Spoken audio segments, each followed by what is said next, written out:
ఈ రాష్ట్రంలో ఒక్క రూపాయి ట్యాక్స్ కట్టినా అది ఆంధ్రప్రదేశ్ రాష్ట్ర ఖజానాకు రావాల్సిందే. ఆ ఖజానా నుంచే ఖర్చు పెట్టాల్సిందే.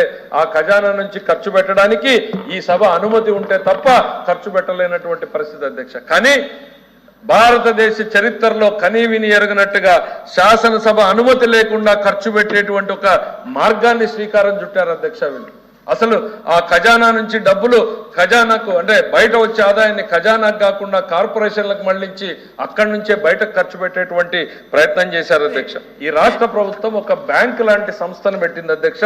ఆంధ్రప్రదేశ్ స్టేట్ ఫైనాన్షియల్ సర్వీసెస్ అనేటువంటి సంస్థను పెట్టింది అధ్యక్ష. ఏం చేశారు అధ్యక్ష వీళ్ళు? ఈ కార్పొరేషన్లు అన్నింటికి ఏం చెప్పారు? మీరు మీ బ్యాంకుల్లోనూ మీ డబ్బులు అక్కడ ఇక్కడ ఎందుకు పెట్టుకుంటారు, తెచ్చి మా దగ్గర పెట్టండి, మీకు వడ్డీని ఇస్తామని చెప్పారు అధ్యక్ష. ఈరోజు ఆ డబ్బు ఎక్కడికి పోయింది అధ్యక్ష? ఎక్కడికి పోయిందో, ఎక్కడ ఖర్చు పెట్టారో ఈ ప్రభుత్వంలో కనపడనటువంటి పరిస్థితికి వచ్చింది అధ్యక్ష. ఇంత పెద్ద ప్రభుత్వంలో ఇప్పుడు వాళ్ళకి తిరిగి ఎట్లా ఇవ్వాలి అధ్యక్ష? మళ్ళీ రాష్ట్ర ప్రభుత్వ ఖజానా నుంచి ఇవ్వాల్సినటువంటి పరిస్థితి అధ్యక్ష.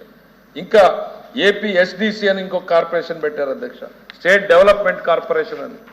అది ఆ రోజున చాలా రహస్యంగా వెళ్ళి చేశారు అధ్యక్ష.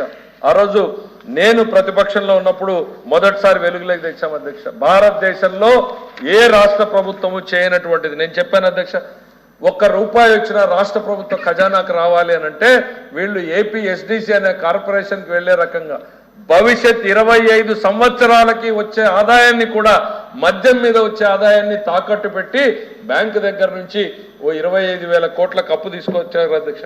తీసుకురావడం ఒక తప్పైతే దాంట్లో కొన్ని వెసులుబాట్లు ఉన్నాయి అధ్యక్ష. ఈరోజు మన ఆంధ్రప్రదేశ్ గవర్నర్ గారిని కానీ ఏ గవర్నర్ని కానీ ఎవరు కోర్టులో కేసు వేయజాలరు అధ్యక్ష. రాజ్యాంగం వారికి ఇచ్చినటువంటి హక్కు. ఆ రోజు అప్పిచ్చినటువంటి బ్యాంకులు అడిగాయి అధ్యక్ష.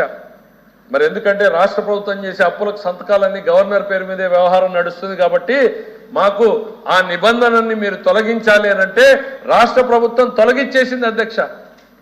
రాజ్యాంగ పరిధిలో ఉన్నటువంటి నిబంధనని ఈ రాష్ట్ర ప్రభుత్వం తొలగించడానికి ఒప్పుకొని తొలగించి అగ్రిమెంట్లు చేసింది అధ్యక్ష. ఈ రాష్ట్రంలో డ్వాక్రా మహిళలకు సంబంధించి వాళ్ళ జీవితాల్ని వెలుగులోకి తీసుకురావడం కోసం ఆ రోజు చంద్రబాబు నాయుడు గారి ప్రభుత్వం పెట్టి వాళ్ళకి చేదోడుగా వాదోడుగా ఉండడానికి బాగా పనిచేసే గ్రూపులకి నిధులు ఇవ్వడం కోసం డబ్బులు ఇస్తే 750 కోట్ల రూపాయల స్త్రీనిధిని ఈ AP SFC AP state financial services అనే బ్యాంక్ లాంటి కార్పొరేషన్కి డైవర్ట్ చేసుకున్నారు అధ్యక్ష. వీళ్ళు మళ్ళీ మహిళల మీద తమ అపారమైనటువంటి అవ్యాజ్యమైనటువంటి ప్రేమ ఉందని చెప్తారు అధ్యక్ష. AP mineral development corporation, NTR health university, Krishnapatnam industrial city, AP building, ఇంకా అధ్యక్ష AP building and other construction workers welfare board, భవన నిర్మాణ కార్మికుల కోసం వాళ్ళ మెరుగుపడడం కోసం ఒక్కొక్క రూపాయి పర్సెంటేజ్ చేసి ప్రభుత్వాలు సేకరించి వాళ్ళ మీదే ఖర్చు పెట్టాలని సేకరించినటువంటి 240 కోట్ల రూపాయలని ప్రభుత్వం డైవర్ట్ చేసుకుంది అధ్యక్ష. ఇంటర్మీడియట్ ఎడ్యుకేషన్ బోర్డు 190 కోట్లు నేను చెప్పాను అధ్యక్ష. రకరకాల రూపంలో వాళ్ళ దగ్గర ఉన్న డబ్బుల్ని లాగేసింది అధ్యక్ష. ఇండస్ట్రియల్ డెవలప్మెంట్ కార్పొరేషన్, వీళ్ళు డబ్బులు ఇచ్చి పరిశ్రమల్ని అభివృద్ధి చేసేది పోయి వాళ్ళ దగ్గర ఉన్న డబ్బుల్ని లాక్కున్నారు అధ్యక్ష. ఇన్సూరెన్స్ కార్పొరేషన్ 105 కోట్లు, ఏపీ పొల్యూషన్ కంట్రోల్ బోర్డు నుంచి 100 కోట్ల అధ్యక్ష.